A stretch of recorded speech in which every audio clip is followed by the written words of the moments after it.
Price lord Jesus.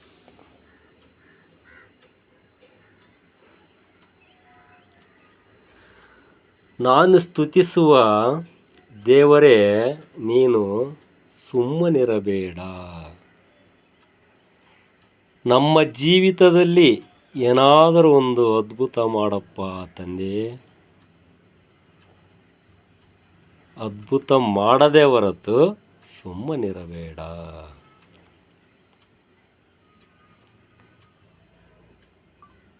ಮುಂಜಾನೆಯ ಸಮಯದಲ್ಲಿ, ಮಧ್ಯಾಹ್ನದ ಸಮಯದಲ್ಲಿ, ರಾತ್ರಿಯ ಸಮಯದಲ್ಲಿ ನಾ ಆರಾಧಿಸುವೆ. ಮುಂಜಾನೆಯ ಸಮಯದಲ್ಲಿ, ಮಧ್ಯಾಹ್ನದ ಸಮಯದಲ್ಲಿ, ರಾತ್ರಿಯ ಸಮಯದಲ್ಲಿ ನಿನ್ನ ಆರಾಧಿಸುವೆ. ಹುಚ್ಚನಾದೆನು ನಾನು, ಕ್ರಿಸ್ತ ಹುಚ್ಚನಾದೆನು ನಾನು. ಹುಚ್ಚನಾದೆನು ನಾನು, ಕ್ರಿಸ್ತ ಹುಚ್ಚನಾದೆನು ನಾನು. ಆರಾಧನೆ ಆರಾಧನೆ ಆರಾಧನೆ ಆರಾಧನೆ. ಉದಯಕಾಲ ಸಮಯದಲ್ಲಿ, ಮಧ್ಯಾಹ್ನದ ಸಮಯದಲ್ಲಿ, ರಾತ್ರಿಯ ಸಮಯದಲ್ಲಿ ನಿನ್ನ ಆರಾಧಿಸುವೆ. ಹುಚ್ಚನಾದೆನು ನಾನು, ಕ್ರಿಸ್ತ ಹುಚ್ಚನಾದೆನು ನಾನು. ಹುಚ್ಚನಾದೆನು ನಾನು, ಕ್ರಿಸ್ತ ಹುಚ್ಚನಾದೆನು ನಾನು. ಹಲ್ಲೆಲೂಯಾ, ಆಮೀನ್. ನೋಡಿ, ದೇವರು ಸಾಕಷ್ಟು ಪ್ರತಿಯೊಬ್ಬರಿಗೂ ಎಲ್ಲವನ್ನು ಆಶೀರ್ವದಿಸಿದ್ದಾನೆ, ಎಲ್ಲವನ್ನೂ ಕೊಟ್ಟಿದ್ದಾನೆ. ಆದರೆ ಎಲ್ಲರೂ ಇವನನ್ನು ಕೊಟ್ಟಿರ್ತಕ್ಕಂಥ ಭಗವಂತ ದೇವರು ಕೊಟ್ಟಿರ್ತಕ್ಕಂಥ ಅವಕಾಶಗಳನ್ನು ಉಪಯೋಗ ಮಾಡಿಕೊಳ್ಳೋಕ್ಕಾಗಲ್ಲ. ಯಾಕಪ್ಪ ಅಂದರೆ ದೇವ್ರು ಏನು ಹೇಳ್ತಾರೆ, ನಿನ್ನನ್ನು ನೀನು ಗೆಲ್ಲು, ನಾನು ನಿನ್ನ ಜೊತೆ ಇರುತ್ತೇನೆ. ಆದರೆ ನಮ್ಮಲ್ಲಿ ಏನಾಗಿದೆಯಪ್ಪ ಅಂದರೆ, ಸೈತಾನನ ಬಲೆಯಲ್ಲಿ ಸಿಲುಕಿಕೊಂಡಿದ್ದೇವೆ. ಆ ಸೈತಾನನ ಕೋಟೆಯನ್ನು ಹೊಡೆದು ಹಾಕಿ ನಾವು ಹೊರ ಬಂದರೆ ನಾವು ಪುಣ್ಯವಂತರು.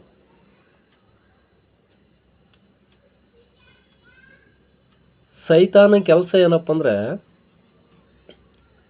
ದೇವರು ಇಲ್ಲ ಅಂತ ಹೇಳ್ಬೇಕು. ದೇವರನ್ನು ನಂಬಿರ್ತಕ್ಕಂಥ ದೇವರ ಮಕ್ಕಳಿಂದ ಪಾಪದ ಕೆಲಸಗಳನ್ನು ಮಾಡಿಸುವುದೇ ಸೈತಾನನ ಕೆಲಸ. ಸುಮಾರು ಸಾಕ್ಷಿಗಳು ನಡೀತಾ ಇರ್ತಾವೆ, ಕೇಳಿರ್ತೀರಿ ನೀವು. ನಾನು ಪುನರ್ಜನ್ಮ ನನಗಾಗಿದ್ದು ಮೇ 11ನೇ ತಾರೀಕು. ಅವತ್ತಿನ ದಿನ ಸಂಜೆ 6 ಗಂಟೆ ಆಗಿರ್ಬೋದು, 6:30 7 ಗಂಟೆ ನಮ್ಮದು ಸಂಜೆ ಸರ್ವೀಸು ಪ್ರಾರಂಭವಾಗುವ ಸಮಯ. ನಮ್ಮ ಜೊತೆಯಲ್ಲಿ ಬಂದಿರತಕ್ಕಂಥ ಒಂದು ಅಮ್ಮ, ನಾನು ಹೋಗ್ಬಿಡ್ತೀನಪ್ಪ, ನಾನು ಬಿಟ್ಟು ಬಂದ್ಬಿಡು ಅಂತ ಹೇಳಿದಾಗ ನಾನು ಬಸ್ ಸ್ಟಾಪಿಗೆ ಬಿಡ್ಲಿಕ್ಕಂತ ಗಾಡಿ ತಗೊಂಡು ಹೋದೆ.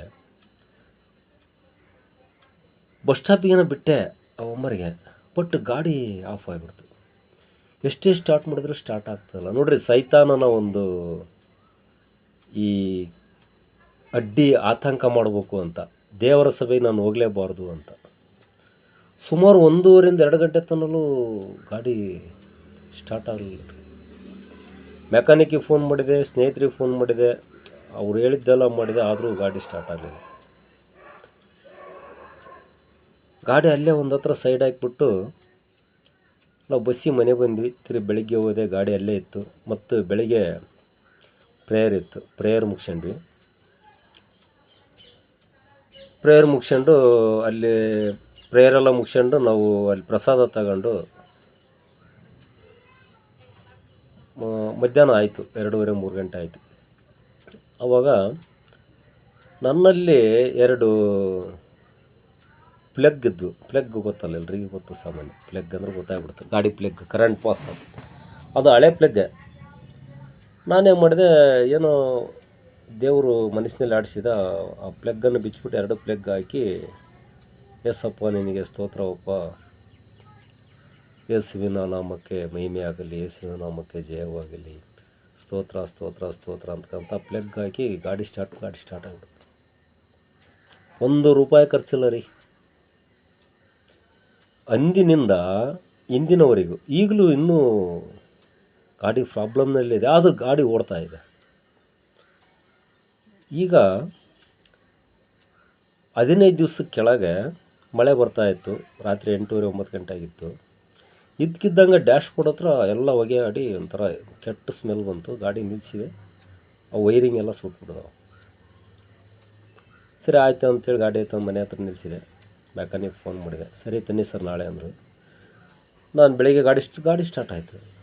ಗಾಡಿ ಸ್ಟಾರ್ಟ್ ಆಗುತ್ತಲ್ಲ, ಮತ್ತೆ ಶೋರೂಮ್ಗೆ ಹೋದ, ಇಲ್ಲ ಹೋಗಿ ಚೆಕ್ ಮಾಡ್ಸೋಣ ಅಂತ ಹೋದೆ. ಅದು ವೈರ್ ಕಿಟ್ಟು ಪೂರ್ತಿ ಸುಟ್ಬಿಟ್ಟು. ಅವಾಗ ಇಲ್ಲ ಸರ್, ಇದು ವೈರ್ ಕಿಟ್ಟು ಪೂರ್ತಿ ಚೇಂಜ್ ಮಾಡಬೇಕು, ನೋಡಿ ಮತ್ತು ನೀವು ಗಾಡಿ ಬಿಟ್ಟು ಹೋಗ್ರಿ, ತರಿಸ್ಬೇಕು, ಟೈಮ್ ಆಗುತ್ತೆ ಅಂದ್ರೆ. ನಾನು ಗಾಡಿ ಬಿಟ್ಟರೆ ನನಗೆ ಜೀವನ ಮಾಡೋದು ತುಂಬ ಕಷ್ಟ. ಯಾಕಪ್ಪ ಅಂದ್ರೆ ತುಂಬ ಸಮಸ್ಯೆಯಲ್ಲಿ ಇರ್ತಕ್ಕಂಥ ವ್ಯಕ್ತಿ ನಾನು. ಈ ಸಮಸ್ಯೆಗಳ ಪರಿಹಾರದ ದಾರಿಯನ್ನು ಕಂಡಿರ್ತಕ್ಕಂಥ ನಮ್ಮ ಕರ್ತ.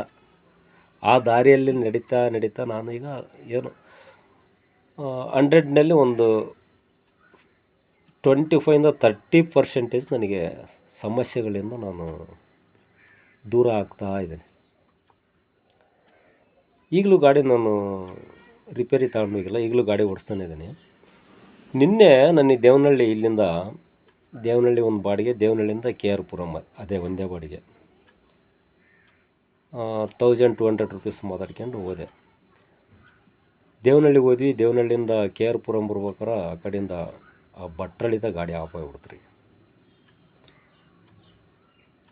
ಏನು ಮಾಡೋದು, ಗಾಡಿ ಸ್ಟಾರ್ಟ್ ಆಗ್ತಾಯಿಲ್ಲ. ಏಸಪ್ಪ ನಿನಗೆ ಸ್ತೋತ್ರ, ಏಸಪ್ಪ ನಿನಗೆ ಸ್ತೋತ್ರ ಸ್ತೋತ್ರ ಸ್ತೋತ್ರ. ಗಾಡಿ ಇಂಜಿನೆಲ್ಲ ನೋಡಿಬಿಟ್ಟು ಆ ಗ್ಯಾಸ್ ಇಂಜೆಕ್ಟರೆಲ್ಲ ಬಿಚ್ಚಿಬಿಟ್ಟು ಅದನ್ನು ಸಲ ಊಬಿ ಸ್ವಲ್ಪ ಸ್ವಚ್ಛ ಮಾಡಿ, ಆಮೇಲೆ ಏನೇನೋ ಮಾಡಿದೆ. ಏಸಪ್ಪನ ಒಂದು ಧ್ಯಾನದಲ್ಲಿ ಸ್ತೋತ್ರ ಅಂತಕ್ಕಂಥ ಏನೇನೋ ಮಾಡ್ತಾ ಇವರು ಪಾಪ 15-20 ನಿಮಿಷ ಕಾದರು ಕಸ್ಟಮರ್ಸು. ಆಮೇಲೆ ನಾನು ಅವ್ರಿಗೆ ಹೇಳಿದೆ, ಇನ್ನೊಂದು 5 ನಿಮಿಷ ತಡೀರಿ ಅಂತ ಹೇಳ್ಬಿಟ್ಟು, ಆಮೇಲೆ ಬಂದು ಸ್ಟಾರ್ಟ್ ಆಗ್ಬಿಡ್ತು ಗಾಡಿ. ಸ್ತೋತ್ರ ಅಂತೇಳ್ಬಿಟ್ಟು ಅವ್ರಿಗೆ ಡ್ರಾಪ್ ಮಾಡಿ ಅವ್ರು ದುಡ್ಡು ಕೊಟ್ಟರು. ಸರಿ ಆಯ್ತು ಅಂತೇಳ್ಬಿಟ್ಟು ಬರ್ಬೇಕಾದ್ರೆ ಮತ್ತೆ ಆಫ್ ಆಗಿಬಿಡ್ತು ಗಾಡಿ. ಒಳ್ಳೆ ಸಿಗ್ನಲ್ಲು, ಹಿಂದ್ಗಡೆ ಎಲ್ಲ ಕುಯ್ಯೋ ಆರನ್ ಮಾಡ್ತಾನೆ ಇದ್ದಾರೆ. ಏನಪ್ಪ ಏಸಪ್ಪ, ಯಾಕಪ್ಪ ಹಿಂಗೆ ಮಾಡ್ತೀವಿ ಇವತ್ತು, ಏನು ಮಾಡೋದಪ್ಪ ಅಂತಕ್ಕಂತ ಮತ್ತೆ 2-3 ಸಲ ಸ್ಟಾರ್ಟ್ ಮಾಡಿದೆ, ಸ್ಟಾರ್ಟ್ ಆಗಲಿಲ್ಲ. ಫುಲ್ ಇಂಡಿಕೇಟ್ರ್ ಹಾಕ್ಬಿಟ್ಟು ಒಂದು 15-20 ನಿಮಿಷ ವೆಯ್ಟ್ ಮಾಡಿದೆ. ಆ ಕಡೆ ಈ ಕಡೆ ನೋಡಿದೆ, ಅಲ್ಲಿ ಒಂದು ಕಾಫಿ ಸ್ಟಾಲ್ ಇತ್ತು, ಕಾಫಿ ಕುಡಿದ್ಬಿಟ್ಟು ಆಮೇಲೆ ನಮ್ಮ ಆಟೋ ಡ್ರೈವರ್ಗಳು ಹೇಳಿದ್ರಲ್ಲಿ, ಇನ್ನೊಂದು 10 ನಿಮಿಷ ಆದರೂ ಸರ್ ಇಲ್ಲಿ ತುಂಬ ಪೊಲೀಸ್ನವ್ರು ಕಾಟ ಆಗಿಬಿಡುತ್ತೆ, ನೀವು ಸರ್ವಿಸ್ ರೋಡಿ ತಗೊಂಡೋಗಿ ಹಂಗೆ ದಬ್ಕೊಂಡೋಗಿ ಬಿಡ್ರಿ ಅಂತ ಹೇಳಿದರು. ನಮ್ಮ ಗಾಡಿ ದಬ್ಬೋದು ಅಗರ ಇದೆ. ಕೆಲವರೆಲ್ಲ ನೋಡಿರ್ತೀರಿ ನೀವೆಲ್ಲ. ಬಜಾಜ್ ಕ್ಯೂಟ್ ಗೊತ್ತಲ್ಲ, ಹೊಸದಾಗಿ 4 ವೀಲರ್ ಆಟೋ ಟೈಪ್ ನಾನು ಕಾರ್ ಟೈಪ್ ಆ ಗಾಡಿ. ಸರಿ ಬಿಡ್ರಿ ಆಯಿತು ಅಂತೇಳ್ಬಿಟ್ಟು ಕೊನೆ ನೋಡೋಣ ಅಂತೇಳ್ಬಿಟ್ಟು ಮತ್ತೊಂದು ಸಲ ಇಂಜಿನ್ ಓಪನ್ ಮಾಡಿ ಅದು ಇಂಜಿನ್ ಡೋರ್ ಓಪನ್ ಮಾಡಿಬಿಟ್ಟು ನೆಲ್ಲ ಸುಮ್ಮನೆ ಸ್ತೋತ್ರ ಅದಕ್ಕೆಲ್ಲ ವೈರ್ ಗೀರ್ ಇಂಥವೆಲ್ಲ ಮುಟ್ಬಿಟ್ಟು ಮತ್ತೆ ಲಾಕ್ ಮಾಡ್ಕೊಂಡು ಮತ್ತೆ ಕುಂತ್ಕೊಂಡು ಸ್ಟಾರ್ಟ್ ಮಾಡಿಬಿಟ್ಟು ಗಾಡಿ ಸ್ಟಾರ್ಟ್ ಆಗ್ಬಿಟ್ಟು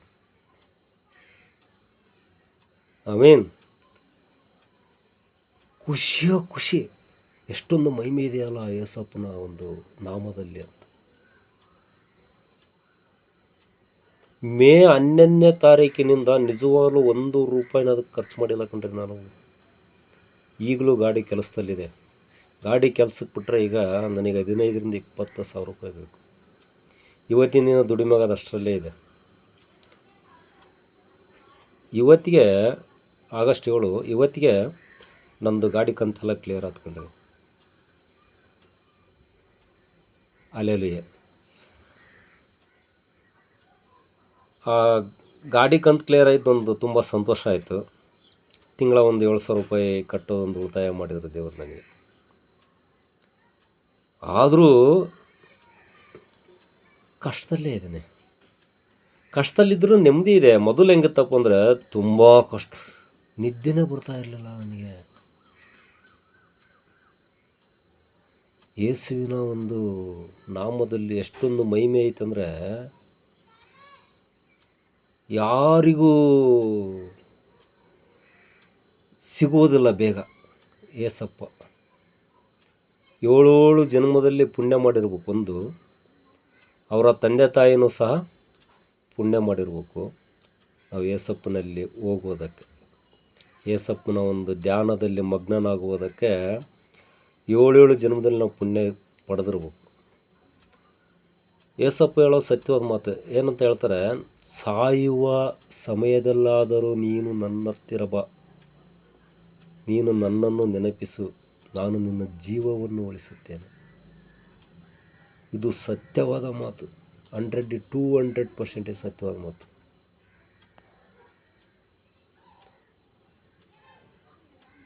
ಹೆಂಗಪ್ಪ ಹೇಳ್ತೀನಂದರೆ ನಾವೆಲ್ಲ ಬಂದಿರೋದು ಅದೇ ಉದ್ದೇಶ ಕಣ್ರಿ, ಸಾಯ್ಬೇಕಾಯ್ತು. ಇಲ್ಲ ನಾವು ಈ ಒಂದು ಸ್ಥಳ ಬಿಟ್ಟು ದೂರ ಎಲ್ಲಿಯಾದರೂ ಹೋಗ್ಬೇಕಾಯ್ತು.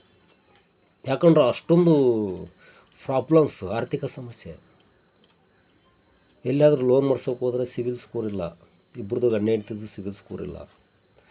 ಲೋನ್ ಕೊಟ್ಟಿರ್ತಕ್ಕಂಥರೆ ಮತ್ತೆ ರಿನಿವಲ್ ಮಾಡೋಕೆ ಹೋದ್ರೆ ಸಿವಿಲ್ ಸ್ಕೋರ್ ಇಲ್ಲ. ಏನು ಮಾಡ್ಬೇಕಾಗುತ್ತೆ? ಮರ್ಯಾದೆ ಪ್ರಸಂಗ 2 ದಿವಸ ಟೈಮ್.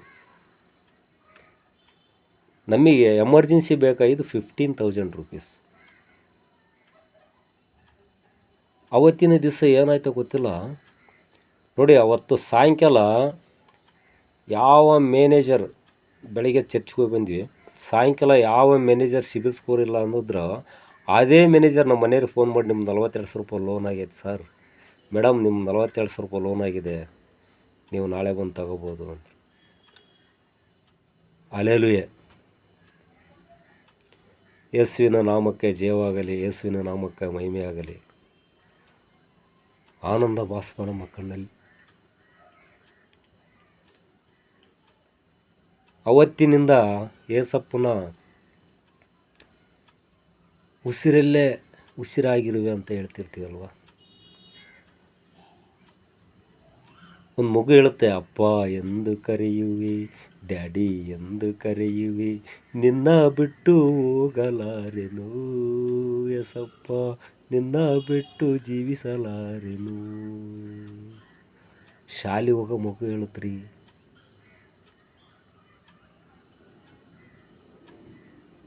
ಅಂದಿನಿಂದ ಏಸಪ್ಪನ ಧ್ಯಾನದಲ್ಲೇ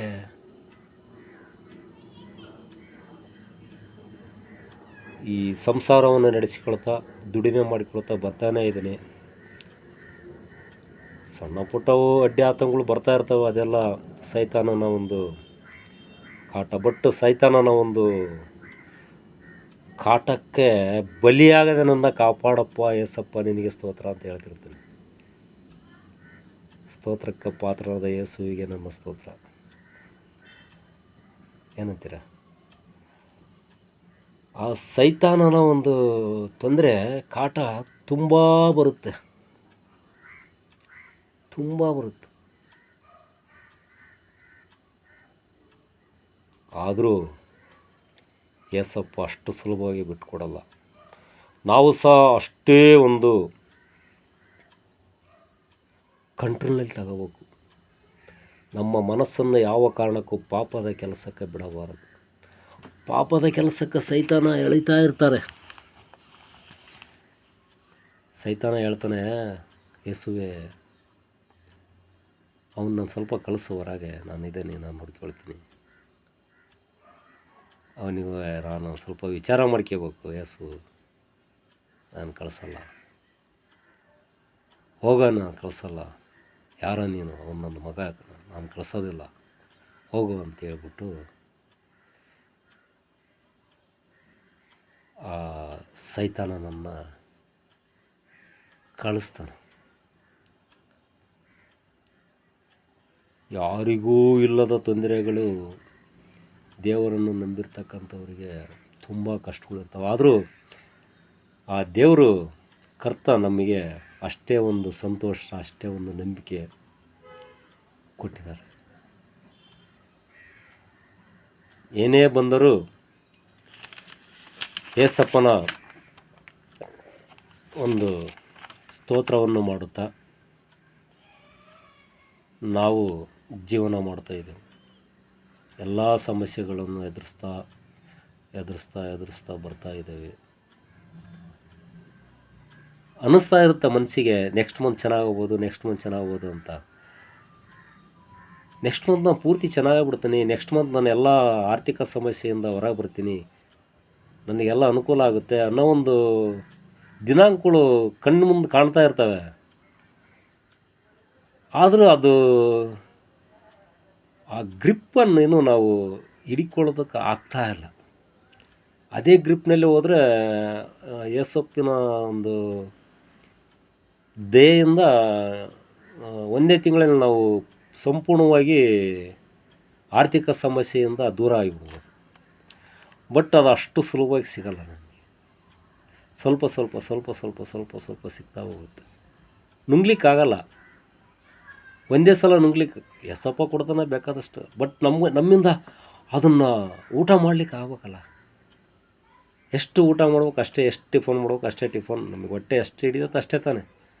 ಅದಕ್ಕೂ ಹೆಚ್ಚಿನ ಒಂದು ರೀತಿ ನಮ್ಮಲ್ಲಿದೆ, ಬಟ್ ಅದನ್ನು ತಗೊಳಕ್ಕೆ ಅದೇ ಹೇಳಿದ್ನಲ್ಲ ನಾನು ಮೊನ್ನೆ ಒಂದು ವಿಡಿಯೋ ಹೇಳಿದ್ದೆ ನಾನು.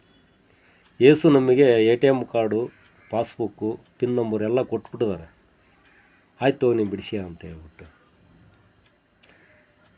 ನಾವು ಅದನ್ನು ಹಿಡ್ಕೊಂಡು ಏಸಪ್ಪ ನನಗೆ ಪಾಸ್ಬುಕ್ ಕೊಟ್ಟರು, ಏಸಪ್ಪ ನನಗೆ ATM ಕೊಡಿದ್ರೆ, ಪಿನ್ ನಂಬರ್ ಕೊಡಿದ್ರೆ ಅಂತ ಹೇಳ್ಕೊಳ್ತಾ ಹೋಗ್ತಾನೇ ಇದ್ದೇವೆ ಎಲ್ಲರ ಹತ್ರನೂ. ಅದನ್ನು ಬಿಡಿಸ್ಕೊಳ್ಳೋದೊಂದು ಪ್ರಯತ್ನ ನಾವು ಮಾಡ್ತಾಯಿಲ್ಲ. ಯಾಕಂದರೆ ಆಗ್ತಾಯಿಲ್ಲ ಅದು ಬಿಡಿಸ್ಕೊಳ್ಳಿಕ್ಕೆ. ಯಾಕಂದರೆ ಅಲ್ಲಿ ಸೈತಾನನ ಕಾಟ ಬೇರೆ ಇದೆ ಅಲ್ವಾ. ಹಾಗಾಗಿ ಸ್ವಲ್ಪ ಒಂದು ಪ್ರತಿ ತಿಂಗಳು ಒಂದು 10%, 5% ಸಮಸ್ಯೆಗಳನ್ನು ಏಸಪ್ಪ ದೂರ ಮಾಡ್ತಾ ಸೈತಾನನ ಕಾಟವನ್ನು ಸೈತಾನ ಕಾಟ ಕೊಡ್ತಾನೆ. ಬಟ್ಟು ನಾವು ಅದನ್ನು ಹೊಡೆದಾಕ್ಬೇಕು, ಆ ಸೈತಾನನ ಕೋಟೆನ ಹೊಡೆದಾಕ್ಬೇಕು.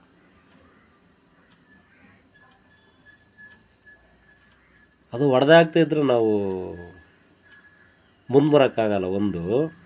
ಅವನ ಒಂದು ಪಾಪದ ಕೆಲಸದಲ್ಲಿ ಸಿಗಾಕೊಂಡು ನಾವು ಹೊರ ದೇಶಕ್ಕೆ ಹೋಗ್ತೀವಿ, ಪರಲೋಕಕ್ಕೆ ಹೋಗ್ಬಿಡ್ತೀವಿ, ಅಂದರೆ ಬೇಗ ಹೋಗ್ಬಿಡ್ತೀವಿ. ಸೈತಾನನ ಕೋಟೆ ಹೊಡೆದಾಕಿ ಏಸಪ್ಪನ ಮಾರ್ಗದಲ್ಲಿ ಬಂದರೆ 4 ಕಾಲ ಹೆಚ್ಚಿಗೆ ಬಾಳಿ, 4 ಕಾಲ ಹೆಚ್ಚಿಗೆ ನಾವು ಪ್ರಪಂಚ ನೋಡಿಬಿಟ್ಟು ನಮ್ಮ ಇರ್ತಕ್ಕಂಥ ಸಮಸ್ಯೆಗಳನ್ನೆಲ್ಲ ದೂರ ಮಾಡಿಬಿಟ್ಟು ನಾವು ಧಾರಾಳವಾಗಿ ಪರಲೋಕಕ್ಕೆ ಹೋಗ್ಬೋದು. ಅದೇ ನಾವು ಸೈತಾನನ ಕಾಟದಲ್ಲಿ ಸಿಕ್ಕಿ ಹಾಕಿಕೊಂಡ್ರೆ ನಾವು ಬೇಗ ಪರಲೋಕಕ್ಕೆ ಹೋಗ್ತೀವಿ.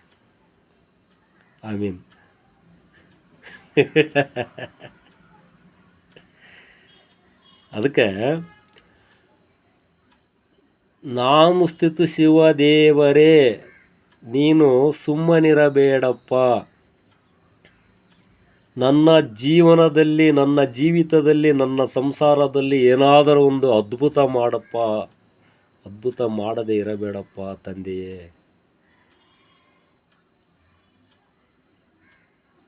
ಅದ್ಭುತ ಮಾಡ್ತಾರೆ. ಸೈತಾನನ ಕೋಟೆಯನ್ನು ಒಡೆದು ಹಾಕು, ಸೈತಾನನ ಮಾರ್ಗಕ್ಕೆ ನೀನು ತುಳಿಯಬೇಡ, ದೇವರೇ ನಮಗೆ ಆಶ್ರಯ ದುರ್ಗ ಏನಂತೀರ, ದೇವರು ನಮಗೆ ದೇವರೇ ನಮಗೆ ಆಶ್ರಯ ದುರ್ಗ. ಸಂಕಟದಲ್ಲಿ ಸಿದ್ಧ ಸಹಾಯಕ. ಯೇಸುವಿನ ಬಿಟ್ಟರೆ ನಮ್ಮ ಹತ್ತಿರ ಬಂದು ಸಹಾಯ ಮಾಡ್ತಕ್ಕಂಥ ದೇವರು ಪ್ರಪಂಚದಲ್ಲಿ ಎಲ್ಲೂ ಇಲ್ಲ ಕಣ್ರಿ. ಇನ್ನು 20 ಜನ್ಮ ನಾವು ಎತ್ತಿ ಬಂದರೂ ಇಂಥ ದೇವ್ರು ನಮಗೆ ಸಿಗಲ್ಲ. ಯೋಚನೆ ಮಾಡಿ, ಇನ್ನು 20 ಜನ್ಮ ನಾವು ತಾಯಿ ಗರ್ಭದಲ್ಲಿರುವಾಗಲೇ ಏಸಪ್ಪ ನಮ್ಮನ್ನು ಕರೆದಿರ್ತಾರೆ.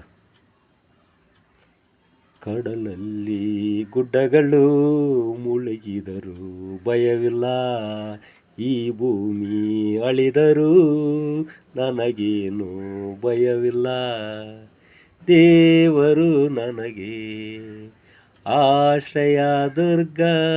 ನೋಡ್ರಿ, ಕಡಲಲ್ಲಿ ಗುಡ್ಡಗಳು ಮುಳುಗಿದರೂ ಭಯವಿಲ್ಲ,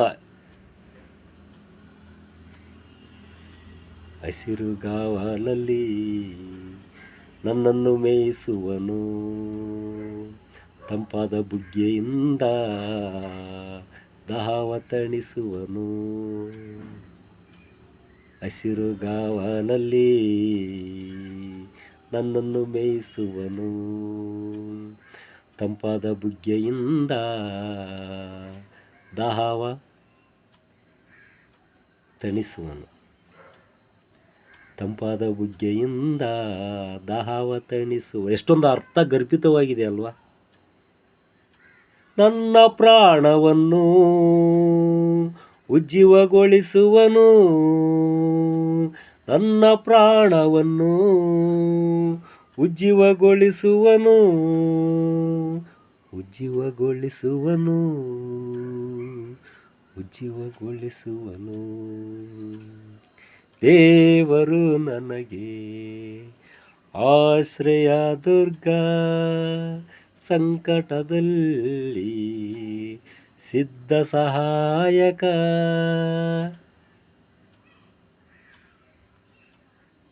ಒಂದೊಂದು ಹಾಡಿನಲ್ಲಿ ಅರ್ಥ ಮಾಡಿಕೊಂಡ್ರೆ ಅವನ ಜೀವನವೇ ಪರಿವರ್ತನೆ ಆಗಿಬಿಡುತ್ತೆ.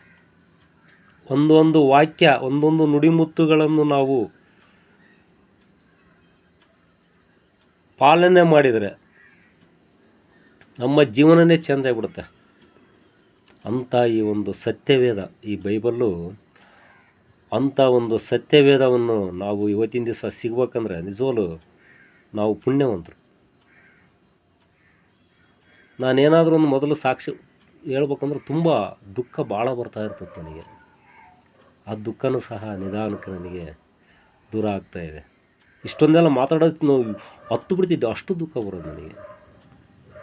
ದುಃಖದಿಂದ ದೂರ ಮಾಡಿರ್ತಕ್ಕಂಥ ಯೇಸುವಿನ ನಾಮಕ್ಕೆ ಮಹಿಮೆಯಾಗಲಿ.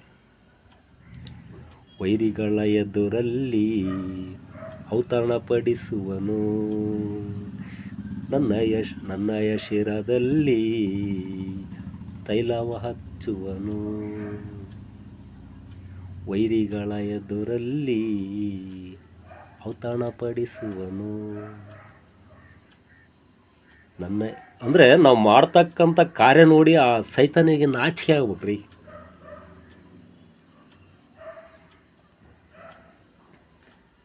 ಅವನೇ ಹೋಗ್ಬಿಡ್ಬೇಕು ನಮ್ಮನ್ನು ಬಿಟ್ಟು.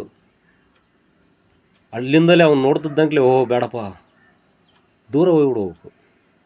ಹಾಗಿರ್ಬೇಕು. ಜೀವಮಾನವೆಲ್ಲ ಕೃಪೆಯ ತೋರುವನು, ಕೃಪೆಯ ತೋರುವನು, ಕೃಪೆಯ ತೋರುವನು. ದೇವರು ನಮಗೆ ಆಶ್ರಯ ದುರ್ಗ, ಸಂಕಟದಲ್ಲಿ ಸಿದ್ಧ ಸಹಾಯ. ನೋಡ್ರಿ, ಜೀವಮಾನದಲ್ಲೇ ಕೃಪೆ ತೋರ್ತಾ ಇರ್ತಾನೆ ಏಸಪ್ಪ ನಮಗೆ. ನಾವೇನೇ ತಪ್ಪು ಮಾಡಿದ್ರು ಕ್ಷಮಿಸ್ತಾನೆ. ನಮ್ಮ ಮಕ್ಕಳು ನೋಡಿ, 4 ಜನ ಮಕ್ಕಳಿರ್ತವೆ, 3 ಜನ ಬುದ್ಧಿವಂತರಾಗಿ ಚೆನ್ನಾಗಿರ್ತಾರೆ, ಒಬ್ಬ ಮಾತ್ರ ಬುದ್ಧಿವಂತ. ಆದರೆ ನಾವು ಅವನಿಗೆ ಒಳ್ಳೇದು ಮಾಡ್ತಾ ಇರ್ತೀವಿ, ಯಾಕಂದ್ರೆ 3 ಜನ ಬುದ್ಧಿವಂತರಾಗ್ಬಿಟ್ಟಿದ್ದಾರೆ, ಇವನು ಒಬ್ಬ ಬರ್ತಾ ಇಲ್ಲಲ್ಲ ದಾರಿಗೆ. ಅವನಿಗೆ ಏನಾದರೂ ಒಂದು ನಾವು ಅವನು ಈ ಮಾರ್ಗ ಸರಿ ಆಗಲಿಲ್ಲ, ಇನ್ನೊಂದು ಮಾರ್ಗ, ಇನ್ನೊಂದು ಕೆಲ್ಸಕ್ಕೆ ಹಚ್ಚೋದು, ಆ ಕೆಲಸ ಹಚ್ಚೋದು, ಒಂದು ಬಿಸ್ನೆಸ್ ಹಚ್ಚೋದು, ಹಿಂಗೆ ಏನಾದರೂ ಒಂದು ಮಾಡಿ ಮಾಡಿ ಮಾಡಿ ಕೊನೆಗೆ ಅವ್ನು ಒಳ್ಳೆ ದಾರಿ ತರೋದೆಲ್ಲ ಬಿಡಲ್ಲ ನಾನು. ಅದೇ ರೀತಿ ಏಸಪ್ಪನು ನಮ್ಮನ್ನು ಒಳ್ಳೆ ದಾರಿ ಒಳ್ಳೆ ದಾರಿ ತರದೇ ಬಿಡೋದೇ ಇಲ್ಲ. ಯಾವ ಕಾರಣಕ್ಕೆ ಒಳ್ಳೆ ದಾರಿಗೆ ಹೋಗಲೇಬೇಕು ನಾವು. ಆ ಒಳ್ಳೆ ದಾರಿಗೆ ಹೋಗುವಾಗ ಈ ಸೈತಾನನ ಕಾಟ ನಮಗೆ. ಆ ಸೈತಾನನ ಒಂದು ಕಾಟವನ್ನು ನಾವು ಕಾಟಕ್ಕೆ ಬಲಿಯಾಗಬಾರದು. ಬಲಿಯಾಗದೆ ನಾವು ಕರ್ತನ ಒಂದು ನಾಮದಲ್ಲಿ ಜೀವನ ಮಾಡುತ್ತಿದ್ದರೆ ಸೈತಾನ ಹೆದರಿ ಓಡಿ ಹೋಗ್ತಾನೆ. ಪ್ರೀತಿ ಕೃಪೆಗಳೆಂಬ ಕಿರೀಟ ತೊಡಿಸುವನು. ಸಾಕ? ಪ್ರೀತಿ ಕೃಪೆಗಳೆಂಬ ಕಿರೀಟ ತೊಡಿಸುವನು, ಶ್ರೇಷ್ಠ ವರಗಳಿಂದ ನನ್ನಾಸೆ ಪೂರೈಸುವನು. ಹೀಗೆ ಶ್ರೇಷ್ಠ ವರಗಳಿಂದ ನನ್ನ ಆಸೆ ಪೂರೈಸುವನು. ಶ್ರೇಷ್ಠ ವರಗಳಿಂದ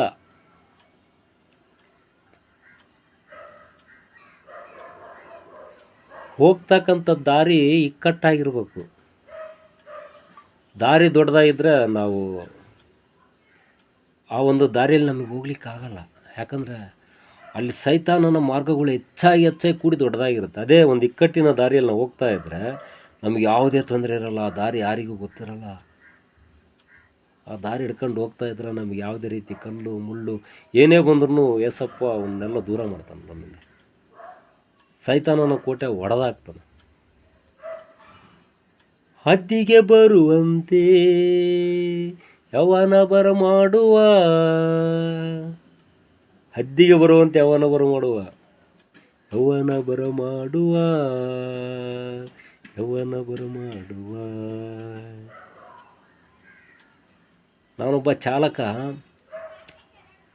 ಸತ್ಯವಾಗಿ ಹೇಳ್ತೇನೆ ರೀ, ಕುತ್ತಿಗೆ ನೋವು ತುಂಬ ಇತ್ತು. ನಾನು 1993 ಡ್ರೈವರ್, ನಾನು ಚಾಲಕ, ನಾನು ಕಾರ್ ಚಾಲಕ. ಬಟ್ ನನಗೀಗ 18ರಿಂದ 20 ತನಕ ಡ್ಯೂಟಿ ಮಾಡ್ತೀನಿ. ಯಾವುದೇ ಕುತ್ತಿಗೆ ನೋವಿಲ್ಲ, ಕಾಲು ನೋವಿಲ್ಲ. ಕಾಲು ನೋವು ಮನೆಗೆ ಬಂದರೆ ಮೈ ಹೆಚ್ಚಕ್ಕೆ ಬರ್ರಿ ಅಂತ ಹೇಳಿ ನಮ್ಮ ಮನೆಯವರಿಗೆ ಕಾಟ ಮಾಡ್ತಿದ್ದೆ ನಾನು. ಅಷ್ಟು ಸೊಂಟ ನೋವು ಬರೋದು. 24 ಅವರ್ ಡ್ಯೂಟಿ, 24 ಅವರ್ ರೆಸ್ಟ್. ಇಲ್ಲ, ಈಗ 24 ಅವರ್ ಡ್ಯೂಟಿ ಮಾಡ್ತೀನಿ, ಓನ್ಲಿ 12 ಅವರ್ ರೆಸ್ಟ್ ತಗೊಳ್ತೀನಿ, ಮತ್ತೆ 24 ಅವರ್ ಡ್ಯೂಟಿ ಹೋಗ್ತೀನಿ. ಈಗ ಬೆಳಿಗ್ಗೆ ಇವತ್ತು ನೈಟ್ ನಾನು ಹೋದರೆ ನಾಳೆ ನೈಟ್ ಬರ್ತೀನಿ, ನಾಳೆ ನೈಟು ರೆಸ್ಟ್ ತಗೊಂಡು ಮತ್ತೆ ನಾಡ್ದು ಬೆಳಿಗ್ಗೆನೇ ಹೋಗ್ತೀನಿ. ಈ ಟೈಪ್ ಮಾಡ್ತಾ ನಿಜವಲ್ಲೂ ನಾನೊಂದು 25-30% ನಾನು ಕಷ್ಟಗಳನ್ನು ದೂರ ಮಾಡಿಕೊಂಡಿದ್ದೀನಿ ಮೇ 11ನೇ ತಾರೀಕಿನಿಂದ. ಇದಕ್ಕೂ ಮುಂಚಿತವಾಗಿ ನಮಗೆ ಏಸಪ್ಪ ಸಿಕ್ಕಿದ್ರು ನಾನು ಯಾವಾಗಲೂ ಧನ್ಯನಾಗ್ತಿದ್ದೆ. ಏಸಪ್ಪ ಸಿಕ್ಕಿದ್ರು, ಬಟ್ ಯಾವ ಟೈಮ್ದಾಗ ಏಸಪ್ಪ ನಮಗೆ ಕರ್ಕೋಬೇಕು ಆ ಟೈಮ್ದಾಗ ಕರ್ಕೊಂತಾರೆ. ಆಮೇನ್.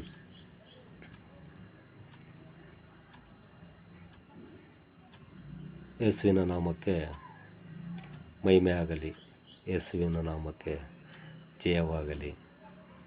ಹಲ್ಲೆಲೂಯಾ, ಆಮೀನ್.